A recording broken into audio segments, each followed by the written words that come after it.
ఏలూరు జిల్లా జీలుగమిల్లి మండల కేంద్రంలో ధాన్యం కొనుగోలు కేంద్రాన్ని ఎమ్మెల్యే చిర్రి బాలరాజు ప్రారంభించారు. నియోజకవర్గంలో దాదాపు 36 ధాన్యం కొనుగోలు కేంద్రాలు ఏర్పాటు చేసినట్లు ఆయన తెలిపారు.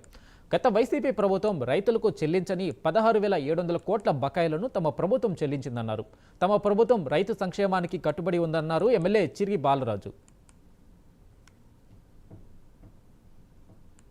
నియోజకవర్గంలో ధాన్యం కొనుగోలు కేంద్రాలు ప్రారంభించడం జరిగింది. సుమారు పోలవరం కాన్స్టిట్యున్సీకి సంబంధించి 36 కేంద్రాలని ఈరోజు నియోజకవర్గంలో ప్రారంభించడం జరిగింది. దీనికి సంబంధించి రైతులందరూ కూడా ఏదైతే ఈ 7 మండలాలకు సంబంధించి ఎక్కడెక్కడ ఈ కేంద్రాలను ఏర్పాటు చేశారో అధికారులు రైతులకు తెలియజేస్తున్నారు. వారందరూ కూడా ఏదైతే ప్రభుత్వం నిర్ణయించినటువంటి గిట్టుబాటు ధర అందించే విధంగా తేమ శాతం ఎక్కువ ఉన్నా సరే దాన్ని కొనుగోలు చేసి రైతులను ఆదుకునే విధంగా ఈరోజు ప్రభుత్వం చర్యలు తీసుకుంటుంది. ప్రతి ఒక్కరు కూడా రైతులందరూ కూడా ఈ యొక్క అవకాశాన్ని వినియోగించుకోవాల్సిందిగా కోరుతున్నాం.